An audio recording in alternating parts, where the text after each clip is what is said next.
Red mic में आपका स्वागत है। मैं हूं सौरभ शुक्ला और ये जो सायरन की आवाज़ सुन रहे हैं ये नई दिल्ली इलाके के लिए एयर रेड सायरन है जिसे तैयार करके लगा दिया गया है और इसका टेस्ट किया जा रहा है, जिसके टेस्ट कराने के लिए खुद दिल्ली सरकार के मंत्री पहुंचे हैं और तमाम मीडिया वालों को भी बुलाया गया है। और ये सायरन जब बजेगा तो उसके लिए एक ड्रिल को फॉलो किया जाएगा। तो ये सायरन लगभग 15 मिनट के लिए बजेगा और लोगों को ये निर्देश दिया गया है कि जब सायरन बजे तो किस तरह से उन्हें तैयार रहना है। आपने देखा है जिस तरीके से लगातार पिछले के 2 दिनों से एस्केलेशन चल रहा है भारत और पाकिस्तान के बीच। जम्मू, चंडीगढ़ और तमाम सीमावर्ती इलाकों में ब्लैकआउट भी किया गया, एयर रेड सायरन भी बजाए गए। उस तरीके से दिल्ली को भी प्रिपेयर किया जा रहा है। अगर हम आपको ये तस्वीरें दिखाएं तो हम दिल्ली की पीडब्ल्यूडी बिल्डिंग में मौजूद हैं। यहाँ पर आप यहाँ से आपको अगर जो तस्वीरें हम दिखा सकें तो हम दिखाएंगे आसपास काफ़ी ऊंचाई पर ये पीडब्ल्यूडी का पुराना हेडक्वार्टर है और यहाँ से जब सायरन बजेगा तो सायरन की आवाज़ काफ़ी दूर तक आएगी। और ये वो इलाका है जहाँ पर सरकारी दफ्तर हैं, खासकर तमाम मंत्रालय हैं, पार्लियामेंट है और आईटीओ में मंत्रालय भी हैं। आईटीओ के आसपास तमाम ऐसे महत्वपूर्ण दफ्तर हैं जो कि काफ़ी सिक्योरिटी के हिसाब से महत्व रखते हैं और तमाम सैकड़ों लोग इन दफ्तरों में काम करते हैं। तो जब इन दफ्तरों में काम करते हैं वो लोग, उन्हें कैसे एयर सायरन बजने के बाद अपने आप को कंडक्ट करना है, कहाँ जाना है, कैसे रहना है, वो सब समझाया और बताया जा रहा है। आप सिविल डिफेंस के लोग भी आपको नज़र आ रहे होंगे। यहाँ जरा हम ये तस्वीरें आपको हम दिखाएंगे। पूरी दिल्ली, पुरानी दिल्ली यहाँ से नज़र आती है। आपको हम फिरोज शाह कोटला स्टेडियम की लाइट्स भी दिखाएंगे। फिरोज शाह कोटला स्टेडियम जहाँ आईपीएल के मैचेस होते हैं, आईपीएल के मैचेस जो जितने भी बचे थे उन सबको अभी फ़िलहाल के लिए रद्द कर दिया गया है।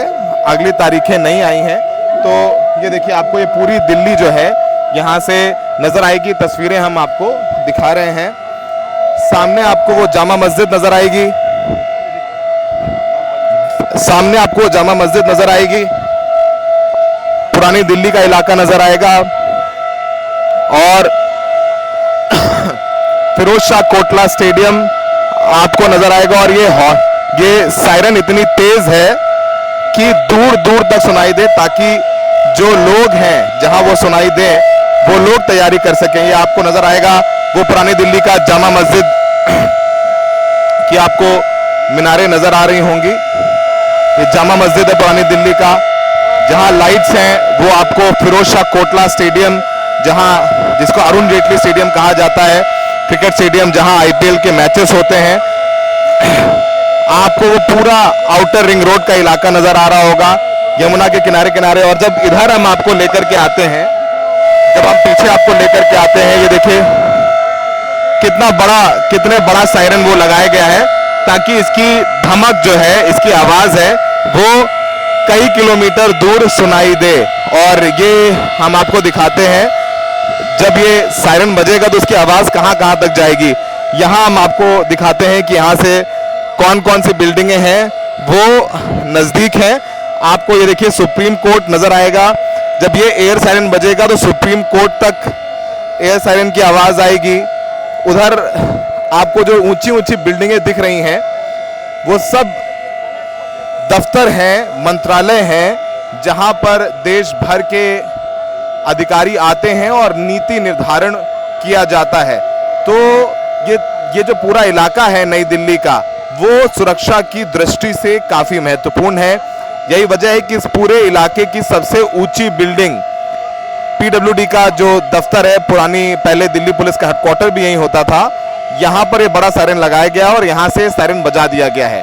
लगभग 15 मिनट तक ये एयर सायरन बजाया जाएगा। और हम द रेड माइक में बताना चाहते हैं कि जो तमाम दर्शक द रेड माइक को देख रहे हैं, उन्हें समझना होगा कि ये मनोरंजन की बात नहीं है, ये वाकई में युद्ध जैसे हालात है और इसमें कैसे अपना कंडक्ट रखना है समझने की जरूरत होगी।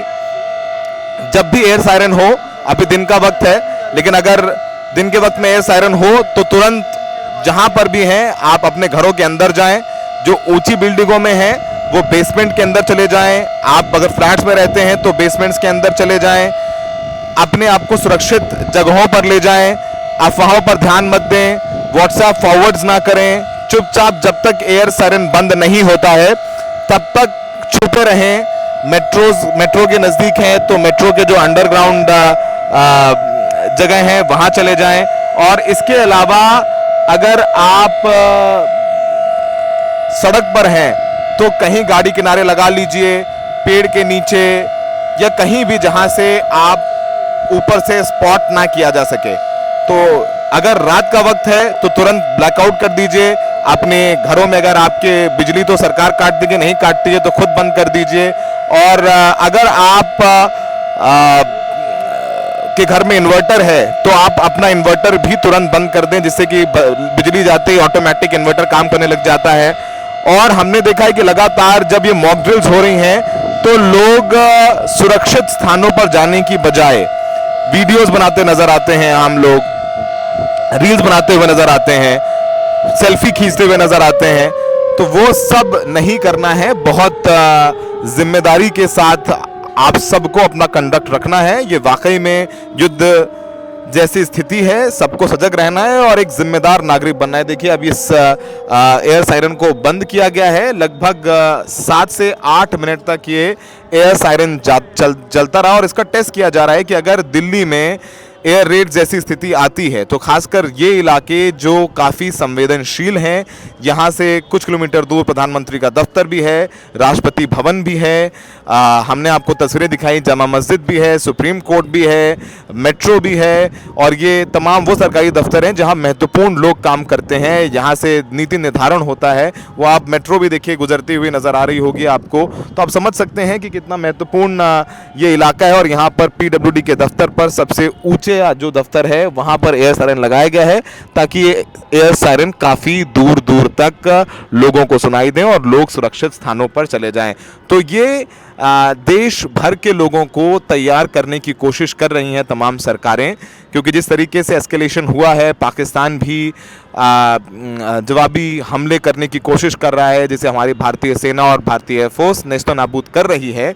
लेकिन अगर जो सेना का हमें साथ देना है तो एक समझदार नागरिक की तरह देना होगा। तो यही वजह है कि चाहे वो एयर रेड सायरन हो, चाहे वो मॉक ड्रिल्स हों, वो करा करके लोगों को तैयार किया जा रहा है कि अगर किसी भी तरीके से एयर रेड्स हों या किसी भी तरीके का कोई मिसाइल आए तो किस तरीके से अपना कॉन्डक्ट रखना है। तो हमने वो तस्वीरें आपको दिखाई, हमने आपको वो जामा मस्जिद दिखाई, हमने आपको सरकारी दफ्तर दिखाए, हमने आपको वो तमाम इलाके दिखाए जो इस जहाँ पर इस बड़े एयर सायरन को लगाया गया है वहाँ से वो काफ़ी महत्वपूर्ण इलाका है। और ये इसीलिए यहाँ पर लगाया गया है। हम आपको दो तरफ का इलाका दिखा चुके हैं, हम आपको आगे से भी दिखाते हैं। जो पुरानी दिल्ली के जो इलाके हैं वो भी यहाँ से नज़दीक हैं, घनी आबादी भी जो है इन इलाकों में है। तो ऐसे में लोगों को तुरंत अंदर जाना है, अपने आप को बचाना है, लोगों को समझाना है, बताना है, बच्चों को समझाना है आपको कि किस तरीके से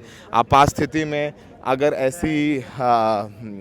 ऐसा सायरन बजे तो किस तरह से आपको अपना कॉन्डक्ट रखना है। ये आपको DDA का बिल्डिंग नज़र आ रही होगी। ये सब वो इलाके हैं जो बहुत बहुत महत्वपूर्ण हैं। काफ़ी नई दिल्ली का इलाका यहाँ से हमने आपको दिखाने की कोशिश की है। लगातार जो है हमारे सैनिक और वायुसेना जवाब दे रही है उन तमाम लोगों को जो यहाँ पर ये कह रहे हैं कि किसी भी तरीके से पाकिस्तान को हमें रोकना है। और हमारी सेनाएं रोक भी रही हैं, हमारे एयर डिफेंस सिस्टम काम कर रहा है और वो सब कुछ हो रहा है, लेकिन हमें ख़ुद भी काफ़ी सजग रहना होगा। यही वजह है कि ये रेड जो सायरन्स बजा करके लोगों को तैयार करने की कोशिश की जा रही है। चाहे वो जम्मू हो, चाहे वो पंजाब के इलाके हो, राजस्थान के इलाकों में ऑलरेडी ब्लैकआउट करके तैयारी कराई गई है और प्रिपेयर्डनेस जो है वो हो रही है। वो देखिए, वो जो एयर सायरन हम आपको दिखाते हैं किस तरीके से एक बड़ा एयर सायरन जो है यहाँ पर लगाया गया है, जिसे मीडिया वालों को भी शूट करने दिया जा रहा है। और मीडिया को इसलिए बुलाया गया है ताकि हम लोग इसे वाइड पब्लिसिटी दे करके लोगों को तैयार करें कि अगर एयर रेड सायरन्स बजते हैं तो क्या होना है। एयर रेड सायरन्स पर आकर के घरों से नहीं निकलना है, तस्वीरें नहीं लेनी है, सेल्फीज़ नहीं लेनी है, रील्स नहीं बनानी है, बल्कि खुद भी अंदर जाना है, बेसमेंट्स में जाना है, बच्चों को, बुज़ुर्गों को, पड़ोसियों को भी लेकर के जाना है। तभी हम लोग एक होकर के आतंकवाद और पाकिस्तान से लड़ पाएंगे। सहयोगी शायन के साथ Saurabh Shukla, the red mic.